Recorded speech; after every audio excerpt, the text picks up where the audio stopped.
going on, guys? Been a couple days since I've gone live last time here on Facebook, and today had an awesome day, very inspiring. And so a couple things I'm going to be talking about. I think it's important that I do a follow-up to that last video that I made about the stress of being an entrepreneur. And I said, I oftentimes question that being an entrepreneur, not that being an entrepreneur is a bad thing, because there's a gazillion entrepreneurs out there who love what they're doing and everything that comes with it. And I think I was there. But anyway, those are the thoughts that run through my mind. And I don't want, I always said, I really want people to see the ups and downs, the struggles, how you can turn struggle into strength. And there's these two parts of me. There's the part of me that gets very frustrated working with anybody that has like this quit inside of them, right?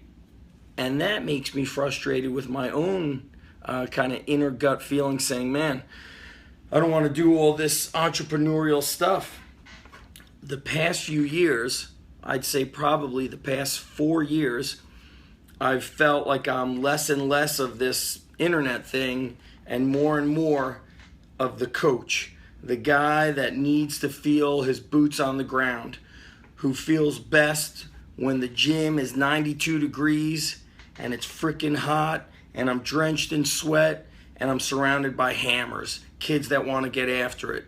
The times I get frustrated is when somebody's text messaging me saying, I'm interested in your gym. I really want to do this. I really want to do ABC for my kids, but I've got a couple questions. Okay, have you read the website from top to bottom? Yes, I've read it. I've watched the videos, blah, blah, blah. Then I get on the phone with them. I answer all the questions that are answered on the website. I'm answering questions. I'm giving them everything. And then it's like they don't even take one step. They don't even take that one step forward. And what fires me up is not that they took my time, wasted my time. I don't even know how I want to actually say that. But what fires me up is really everybody's capable of being great. But damn it, not everybody wants to work for it. Not everybody wants to earn it. People, they're delusional about shit. And I think I've hit my wall with telling people, hey, you want to be awesome at this sport? Then you've got to let me push you. You've got to do the simple things like eating breakfast. You've got to pack your own lunch. You've got to be obsessed. You don't need me. You don't need a strength coach to get you to do 20 push-ups, 50 push-ups. I want these normal things to be done by people. And I guess it gets fired up because I'm passionate and I don't really know how to contain my emotions, not take things, I don't want to say like I take them personally. And then I have to kind of have a conversation in my own brain where I say, hey man, if everybody was awesome, that's just not the real world. If everybody was awesome, we would all win the gold medal in the Olympics in anything we wanted to. So there has to be these ups and downs. But I think I'm at this stage where I need to get the balls and also better business smarts to find that barn. As much of a stretch as that is, it needs to be on a barn. It needs to be on a farm. It needs to be back to those Fight Club days where you had to try out to join the underground. You had to demonstrate that you were going to push. And if you threw up, you were going to catch your breath, wipe off that vomit from your face, and you were going to come back and finish. Now, God forbid, people get tired and they're cramping up after they do skipping and, a couple squat jumps. Damn it, I need to be better to make other people stronger. And maybe that's my problem, is just trying to save the world from being weak. Can't do it. let me talk to you about what was super inspiring today. My daughter plays tennis. I drive about an hour to get there. Okay? So when people tell me they're too busy, don't have the time, don't have the money, you either want it or you don't. You find a way, right? Drive about an hour to get to the tennis club. She plays tennis for 2 hours. I drive about 25 minutes to the Scotch Plains Underground at Yeti MMA, which, by the way, guys, September 16th, Navy SEAL fundraiser, Houston flood benefit fundraiser. We're going to use the benefit from J.J. Watt. I went in there, and that little 1,000-square-foot little gym we got over there at Scotch Plains was pumping. It was hot in there. Kids were sweating. Middle school, high school, college, they were working their asses off. I loved it. I got in there and worked. I posted up photos on my Instagram. To me, I love that. I love workers. And it's not that I just feel like, why are people allowed to quit? Why is it so okay to quit? The things I'll say to the kids I'll train are the things I'll say to my own kids. That's the beauty of the weight room. It doesn't matter who you are. You could be royalty. The weight room doesn't care where you come from, the color of your skin, how old or how young you are, male or female. It's level playing field, and you will get out of it everything that you put into it.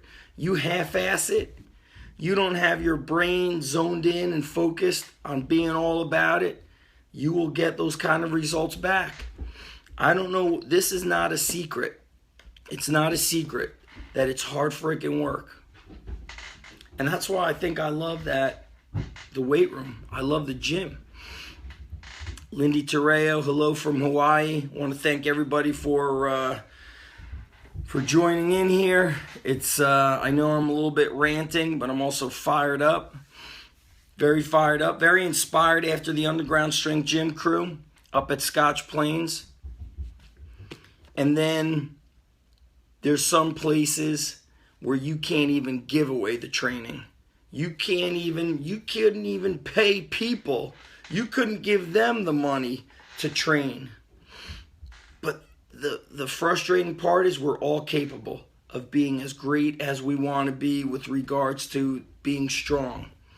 That is something we have control over. You don't have a gym membership? What's stopping you from pushing your car across an empty parking lot every night? What's stopping you from going to a playground and banging out pull-ups and push-ups and dips and walking lunges?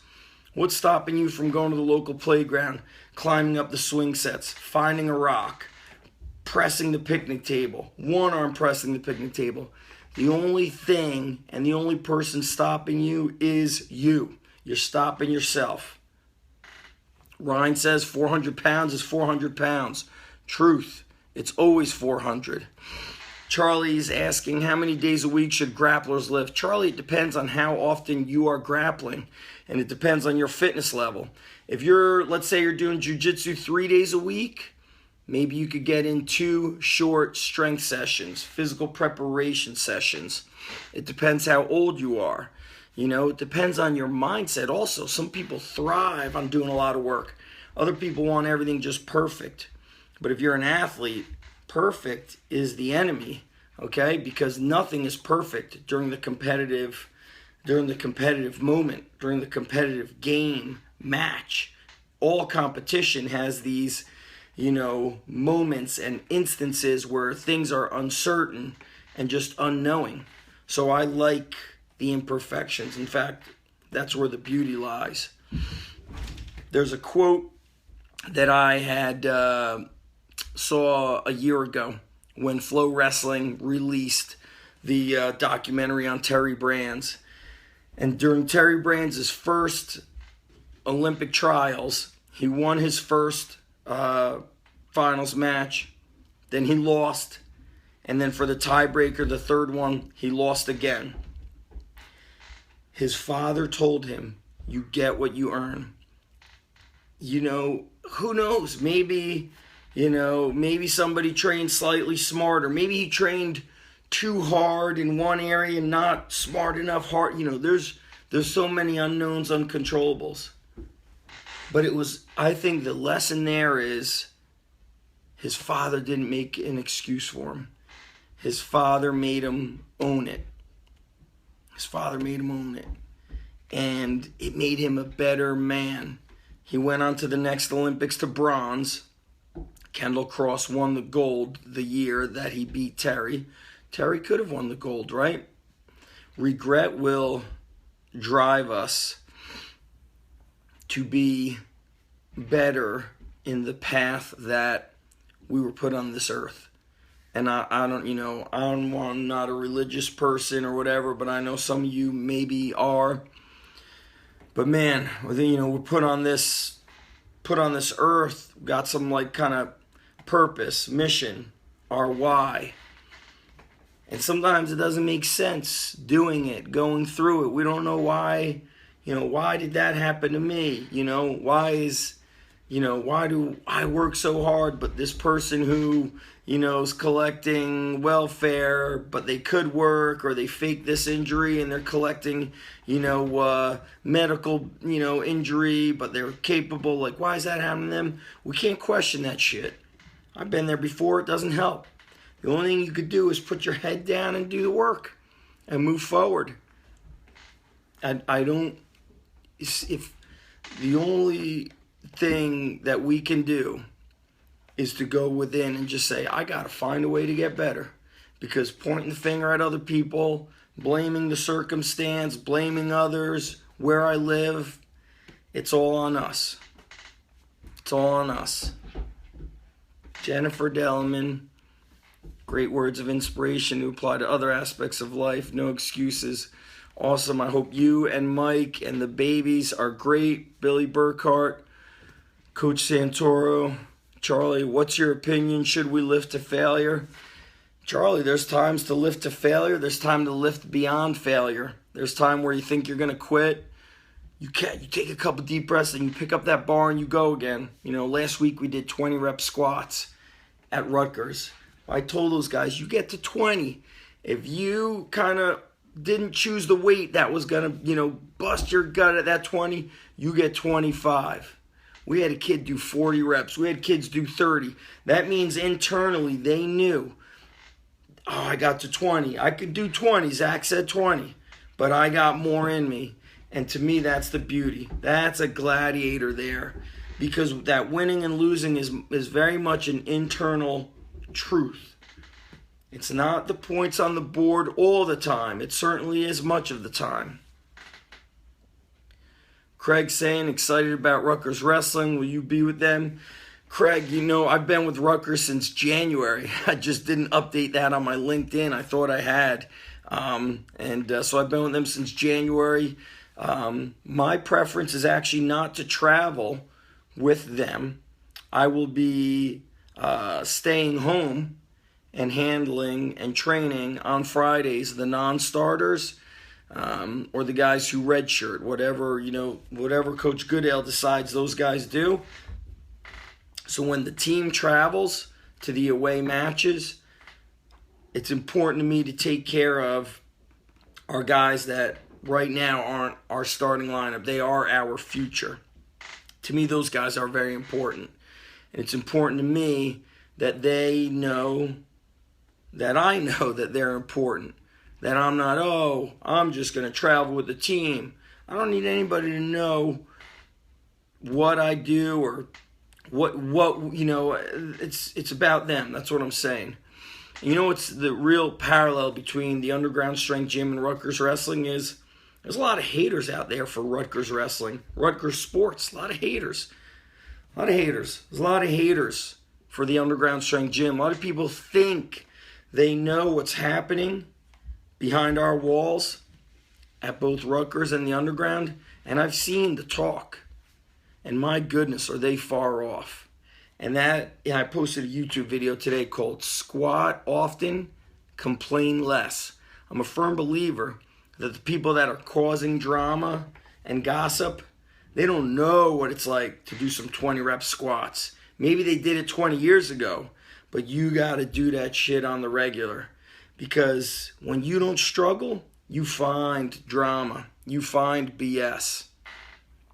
Get some questions here. Chris Bestena, hey Zach, I'm 49. I train 6 days a week, 4 on, 1 off. Do you think I need more recovery? Hey Chris, that's up to you, buddy. You're 49. How do you feel? You know, it's all up to you. You could always test drive different programs. 2 on, 1 off, Monday through Friday, weekends off. You know, I can't do as much as I used to do weight-wise and exercise-wise. Torn labrum, knees are feeling beat up. But I train more often than I did when I was stronger. You know, when I was squatting my most and lifting the heaviest, I was training every other day. And then after a squat workout, 2 days off. Kevin Michael Irwin, hope you're doing well, my friend. Kenny Pipes saying, we live in a generation of parents raising, I'm sorry to say. I was actually just watching the Simon Sinek interview that Tom Billio did, Quest. I think Tom changed the name to it. I feel bad that I'm forgetting because I listen to it and watch it quite a lot. But if you go on YouTube, I think the title is The Interview That Broke the Internet. And he's talking about millennials. And he goes, you know what? The corporations that are hiring these kids, it's our job to get them tough, to get them to learn to earn stuff. He goes, parents raise them saying, hey, you could be anything you want. That's bullcrap. You cannot become a champion by just going to the wrestling club, just going to the basketball club, just going to the summer football camp, just going to the local lacrosse camp. Everybody's doing that. But who's training harder, smarter? Whose technique is better in the weight room? Who eats breakfast every day? Who decides not to party on the weekend versus who does? Who reads the powerful books and watches the powerful movies? And who sleeps till 1 o'clock on the weekends and eats like crap and has Pop-Tarts and pizza and all this crap food? It all adds up in a positive or a negative way.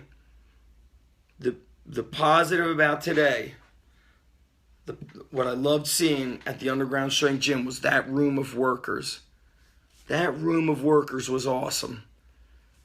I'm going to find that barn, that farm, and Underground Strength Gym is going to go to a farm.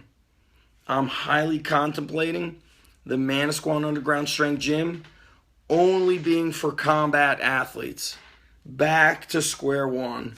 Wrestlers, jiu-jitsu, maybe football players. Maybe. Anybody else, you got to apply. Otherwise, I think this world has a real strange understanding of what it takes. Everybody wants the fancy. But you know what? Let me finish this with regards to workouts. Running Man, one of the toughest running man, you will be a coach at the Underground Strength Gym. Andrew Dyer texted me, my man. Let me give you guys a quick story of this guy, Running Man, right here. Started training with us in middle school. In 8th grade, he broke the 5-minute mile. He would train with us through high school just like a savage. We were training this one guy that was an Army Ranger, Victor. And Victor used to show up early, work out, then he would do the workout with the athletes, and then in between sets he would do other workouts. So I would say, Vic, you're doing the appetizer workout, then you're doing our workout, then you're doing more workout, and Lindy, anybody who's in the military, who's a hard charger, doors are open at the Underground anytime. So I'm like, all right, Vic's training, and I see Running Man Andrew driving up. I was like, finally, I think I got somebody that could beat Victor in a workout. So I said, Running Man, you're training with Victor today. Victor was nuts, okay? I'll tell you. Victor one time trained.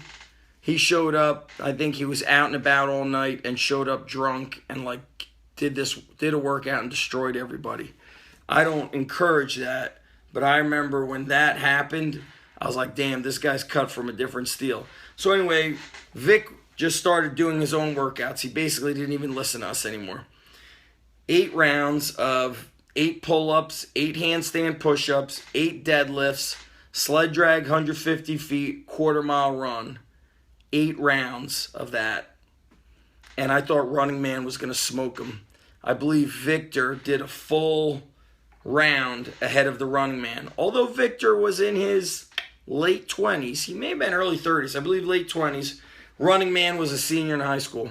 That was the first time Running Man was like, damn, somebody beat me.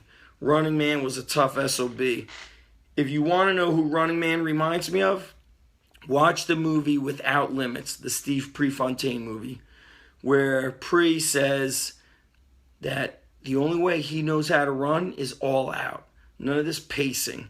If somebody was going to beat him, he wanted them to go through hell. And I like that. I like that. I like that guts. I like the person that's willing to dig deep and fight for what they're about. I respect that.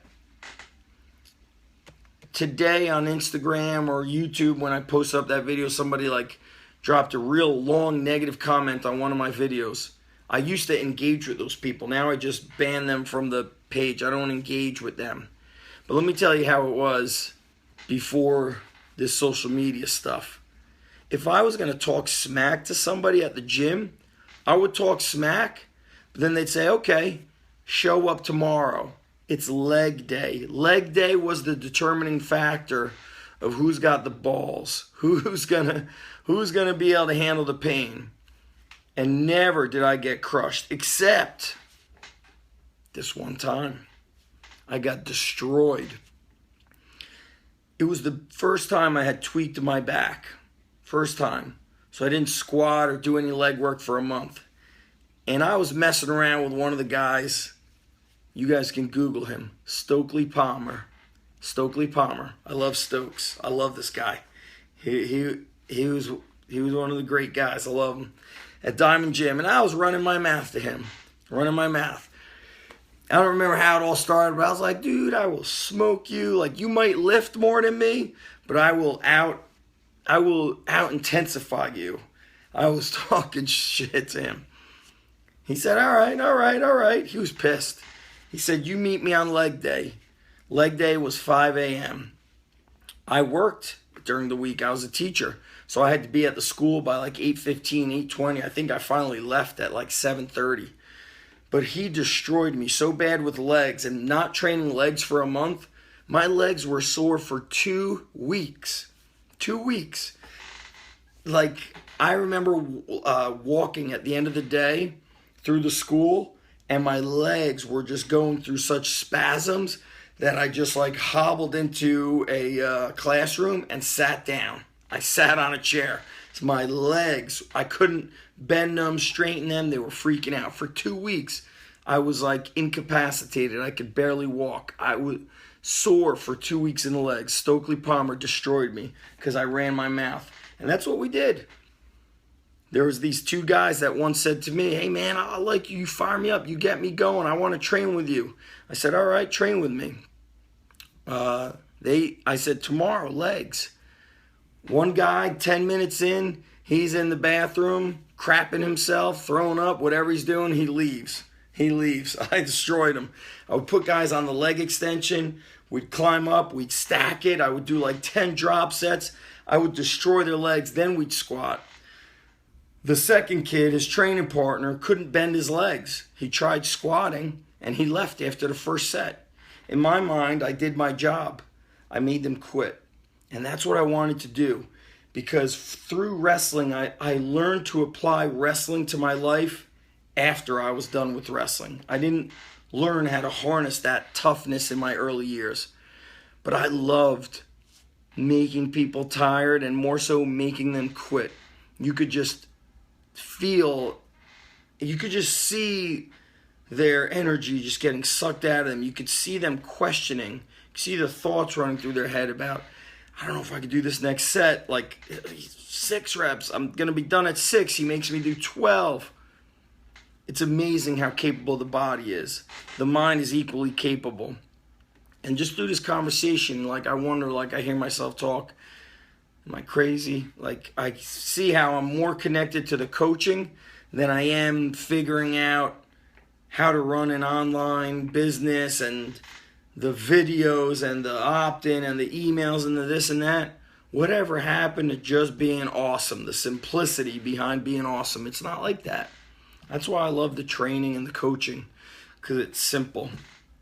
It's like, it's very black and white. I like that. And black and white is, I gave this advice to a kid. I saw him at Rutgers. I taught him in first grade. He's going to grad school for education. He goes, what's the advice you could give me before I go to grad school? I'm going to be a teacher. I go, dude, there's going to be a lot of politics. There's going to be gossip. There's going to be drama. And that stuff's going to stress you out. And it's going to sap your energy. And you're going to question why you're doing it. I go, you're always going to come back to this one question. You ready for this one question? He goes, yeah, I'm ready. I go, okay, Brandon, here it is. I go, it's always very black and white. Am I doing what's best for the kids, or am I not doing what's best for the kids? You must move always in the path and in the direction and down the road of this is what's best for the kids. That's what counts, period. And that will save you and keep you in the zone and keep you away from the gossip and the drama. And of course, the people that cause gossip and drama, they ain't never done no 20 rep squats on the regular. That's it. Peace out, guys. Much respect. UndergroundStrengthCoach.com. I appreciate everybody who watched. Much love.